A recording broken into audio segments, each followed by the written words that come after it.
तो भाई यार इस वीडियो का टॉपिक है why money never feels enough. अगर मैं तुमसे पूछूं कितना पैसा काफी होता है, 10 लाख, 1 करोड़, 10 करोड़, सच ये है जितना पैसा बढ़ता है उतना ही एनफ का लेवल भी बढ़ जाता है।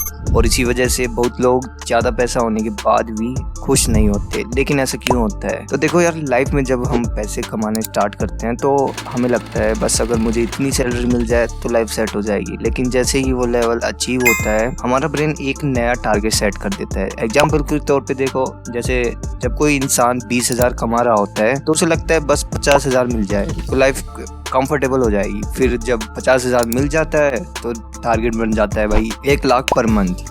और जब 1 लाख मिल जाता है तो टारगेट हो जाता है पैसिव इनकम। यानी हमेशा गोल पोस्ट आगे शिफ्ट होता रहता है, इसलिए एनफ कभी आता ही नहीं है। तो मनी कभी भी एब्सोल्यूट फीलिंग नहीं देता, ये हमेशा कंपैरिजन से जज होता है। अगर तुम 1 लाख कमा रहे हो और तुम्हारे आसपास के लोग 30,000 कमा रहे हैं तो तुम्हें लग सकता है कि तुम फाइनेंशियली सक्सेसफुल हो। लेकिन अगर तुम्हारे फ्रेंड्स 5 से 10 लाख पर मंथ कमा रहे हुए हैं तो सडनली तुम्हें लगने लगता है कि भाई तुम पीछे हो। इसी को साइकोलॉजी में कंपैरिजन ट्रैप कहा जाता है और सोशल मीडिया ने इसी ट्रैप को और डेंजरस बना दिया है, क्योंकि अब हम सिर्फ अपने फ्रेंड से कंपेयर नहीं करते बल्कि पूरी दुनिया से कंपेयर करते हैं। एक और रीजन है जिसकी वजह से पैसा कभी एनफ नहीं लगता और उसे कहते हैं लाइफस्टाइल इन्फ्लेशन।